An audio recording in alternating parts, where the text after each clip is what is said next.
Story நேரம் Tamil வியூவர்ஸ்க்கு hi. மூன்லிட் ரியூனியனோட 21st எபிசோட்ல என்ன ஆக போகுதுன்னு தான் இன்னைக்கு இந்த வீடியோல பார்க்க போறோம்.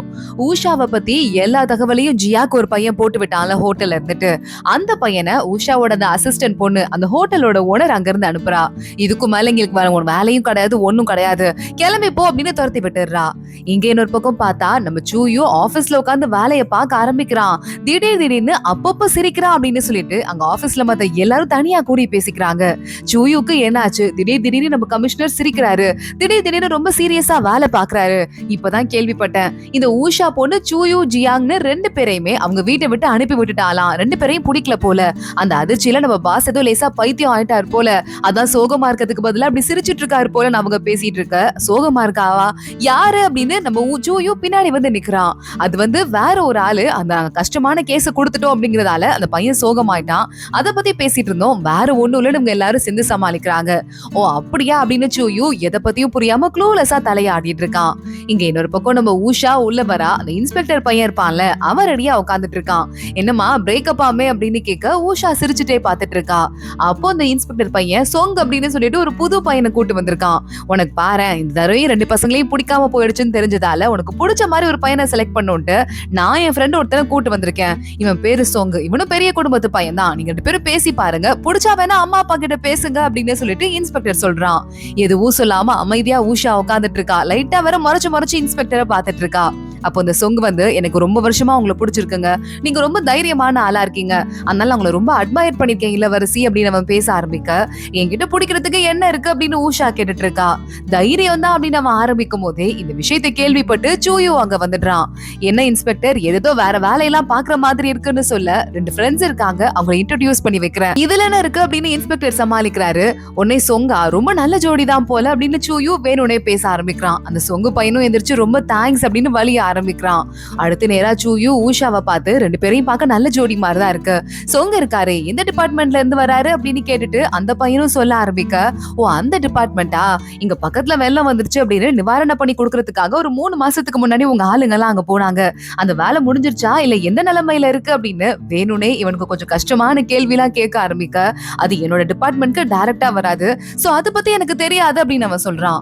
சரி ஓகே, அப்புறம் உங்க கொல்லக்கூட்ட தலைவர்களால ஒரு பெரிய ஊரே காலியாகிற நிலைமையில இருந்தது, அது என்ன ஆச்சு, அங்க வேற ஏதோ உடம்பு சரியில்லாம போய் ஏதோ வியாதி பரவிட்டு இருக்குன்னு கூட கேள்விப்பட்டேன் அப்படின்னு அடுத்து சொங்க பார்த்து சூயு கேள்வி கேட்க, இல்லங்க அதுவும் என்னோட டிபார்ட்மெண்ட் கிடையாது, நான் இப்பதான் வேலைக்கு சேர்ந்திருக்கேன், நான் பேஸ் லெவல்ல தான் இருக்கேன் அந்த பையன் சமாளிக்கிறான். ஓ அப்படியா, நிறைய விஷயம் அவருக்கு தெரியாது போல அப்படின்னு வேணும்னே நம்ம சூயு குத்தி காட்டி பேச ஆரம்பிக்கிறான். அந்த பையன் மட்டும் இல்ல, அங்க இருக்கிற எல்லாரும் அவமானப்படுற அளவுக்கு.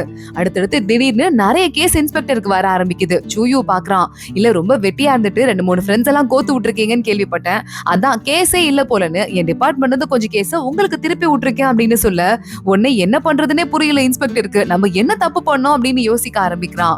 சூயு நேரா ஊஷா பக்கத்து போயிட்டு அவ கையை புடிச்சிட்டு அங்கிருந்து கூட்டு போக, அவ பல்ல காட்டிட்டு அங்கிருந்து கிளம்பி ஓடி போயிடுறா.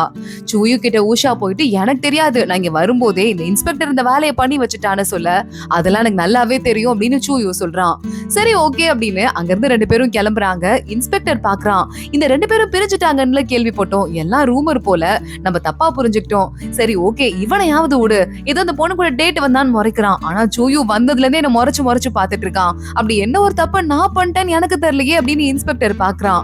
அங்க இருந்துட்டு ஊஷாவோட அசிஸ்டன்ட் பொண்ணு சிரிக்க ஆரம்பிக்கிறா. இதுக்கு முன்னாடி அவர் இவ்வளவு கோவமா இருந்து நான் பார்த்ததே இல்ல, முதல் தடவையா கோவமா இருக்காரு, பார்த்து போகும்போது தலையில பொடனில அடிச்சிட போறாரு அப்படின்னு சொல்லிட்டு அந்த பொண்ணு அங்க இருந்து கிளம்பிடுறா.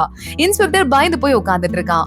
இங்க பார்த்தா தாய்ஷா மெய்சிய கூப்பிட்டு, சூயுவும் ஊஷாவும் லவ் பண்றாங்கிற விஷயத்த சொல்லிட, என்னது நிஜமா லவ் பண்றாங்களா, என்னால நம்பவே முடியல அப்படின்னு மெய்சி சொல்லிட்டு இருக்கான். கரெக்டா அந்த இடத்துக்கு சூயுவும் ஊஷாவும் வந்துடுறாங்க. ஏய் என்னடா நீ லவ் பண்றியாமே அப்படின்னு சொல்லிட்டு டக்குன்னு மெய்சி கேட்டுறான். உன் கசின் கிட்ட டைரக்டா எந்த கேள்வி கேட்கணும்னு உனக்கு தெரியாதா அப்படின்னு நம்ம சூயு சொல்ல, தனியா போய் பேசலாவா அப்படின்னு மெய்சி அவனை கூட்டு போயிடுறான். இங்க ஊஷாட்ட தாய்ஷா பேசிட்டு இருக்கா. இங்க பாரு, நம்ம டேட் பண்ணக்கூடாது அப்படின்னு உனக்கு அட்வைஸ் பண்ற அளவுல நான் இல்ல அப்படின்னு தாய்ஷா சொல்லிட்டு இருக்கா. இங்க இன்னொரு பக்கம் நம்ம மெய்சி, பரவாயில்ல உனக்கு ஊஷாவை பிடிச்சிருக்கான்னு கேட்க, ஆமா எனக்கு நிஜமா நிஜமாவே பிடிச்சிருக்கு அப்படின்னு சூயும் சொல்ல ஆரம்பிக்கிறான். தாய்ஷா சொல்றா, ஏற்கனவே நான் லவ் பண்ணிருக்கேன் இங்க ஒருத்தனை அப்படிங்கறதால லவ்னா எப்படி இருக்கும், எவ்வளவு ஹாப்பியா இருக்கும் நம்ம லவ் பண்ணும் போது எனக்கு எல்லாமே தெரியும்.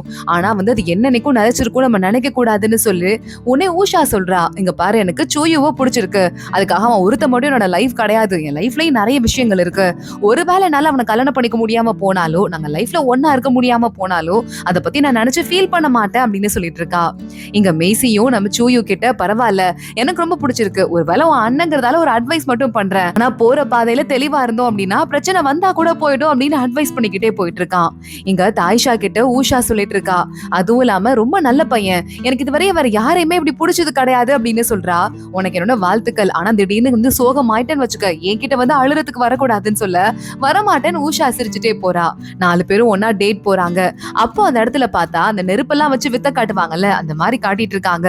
ஹை சூப்பரா இருக்கு அப்படின்னு ஊஷா பார்க்க சூயோ சொல்றான், அது எப்படி பண்றாங்கன்னு அதோட பின்னாடி இருக்க இந்த கேமை எக்ஸ்பிளைன் பண்ண ஆரம்பிக்கிறான்.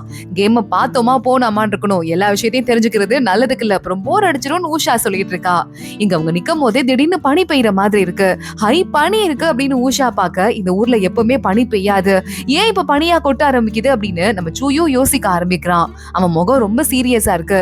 என்ன ஆச்சுன்னு ஊஷா கேக்குறா.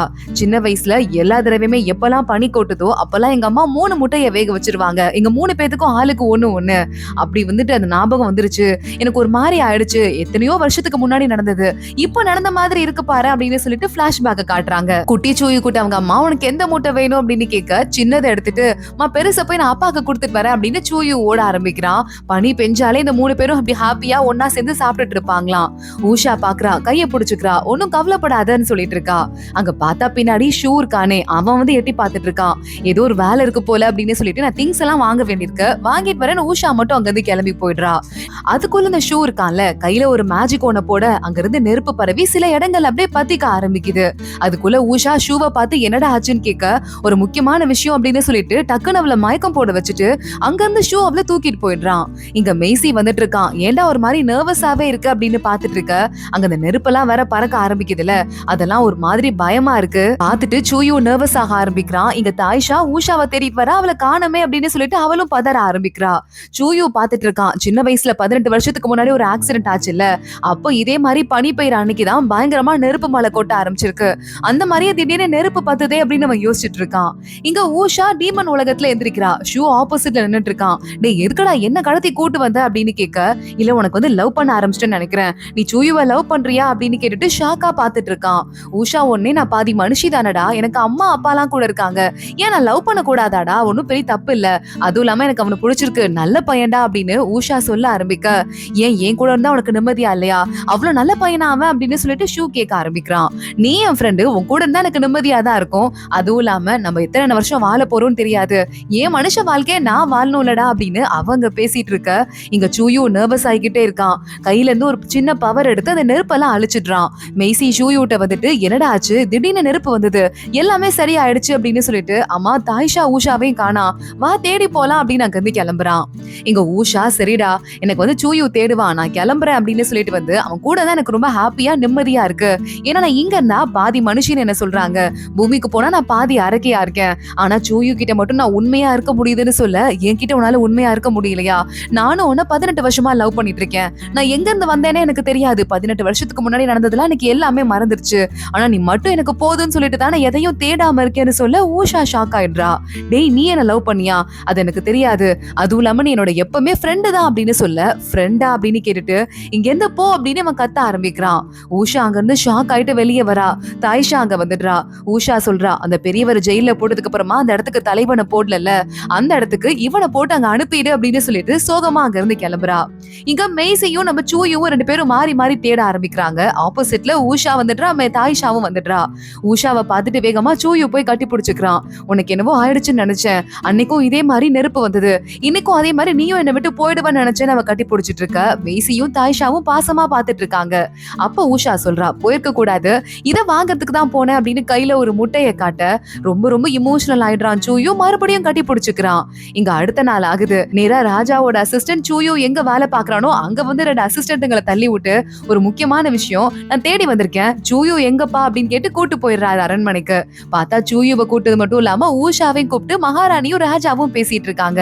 இங்க பாருங்க 2 பேரும் எந்திரிங்க, உண்மையாவே உனக்கு ஊஷாவை பிடிச்சிருக்காப்பா அப்படின்னு கேட்க, கல்யாணம் பண்ணிக்க ரெடி ஆயிட்டீங்களாப்பா அப்படின்னு வேற கேக்குறாங்க. ஊஷா சொல்றா அதெல்லாம் எவ்வளவு பெரிய விஷயம் அப்படின்னு சொல்லிட்டு, ஆனா சூயு அடுத்த செகண்டே நான் கல்யாணம் பண்ணிக்கிறதுக்கு ரெடி, எப்ப ஊஷா ஓகே சொல்றாளோ அப்பயே நான் கல்யாணம் பண்ணிக்கிறேன்னு சொல்ல ஊஷாக்கே லைட்டா வெக்க வந்துருது, சிரிக்க ஆரம்பிக்கிறா. ஊஷாவும் சூயுவும் அன்னைக்கு நைட்டு வீட்டுக்கு திரும்பி போயிட்டு இருக்காங்க. சூயு சொல்றான் நான் என்னோட சீனியர்ஸை மெயினா போய் பார்க்க போகணும், பார்த்து சீக்கிரமா திரும்ப வந்துடுறேன், ஒரு 10 நாள் எனக்கு டைம் கொடுன்னு சொல்ல ஊஷாக்கு கொஞ்சமா சோகமாயிடுது. சீக்கிரமா வா அப்படின்னு கொஞ்சம் சோகத்தோட சொல்லிடுறா. சூயு அங்க இருந்து கிளம்புறான், டிராவல் பண்ண ஆரம்பிக்கிறான், ரொம்ப தூரம் நடந்து போயிட்டு இருக்கான். ஒரு தடவையா அவங்க மலைக்கு வந்துடுறான், அங்க தண்ணி குடிக்கலாம் அப்படின்னு கையை நினைக்க அங்க ஒரு சீனியர் வந்து அவனை அட்டாக் பண்ண ஆரம்பிக்கிறாரு. சீனியர் நான் யாருன்னு தெரியலையா, என்னையா அட்டாக் பண்றீங்க அப்படின்னு அவன் கேட்க ஆரம்பிக்க மீன் பெருசா வளர்ந்துருச்சு, வா போலாம் அப்படின்னு அவர் உள்ள கூட்டு போறாரு.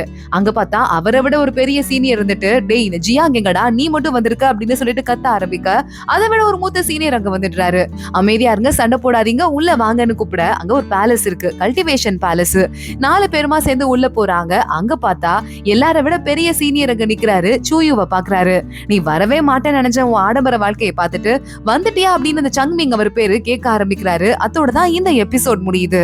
அடுத்தடுத்து என்ன ஆக போகுது தொடர்ந்து பார்க்கலாம். இந்த வீடியோவை லைக் பண்ணிக்கோங்க, மறக்காம நம்ம சேனலுக்கு சப்ஸ்கிரைப் பண்ணிட்டு பெல் ஐக்கானையும் கிளிக் பண்ணிக்கோங்க. அடுத்த வீடியோல பார்க்கலாம். அது வரைய பாய்.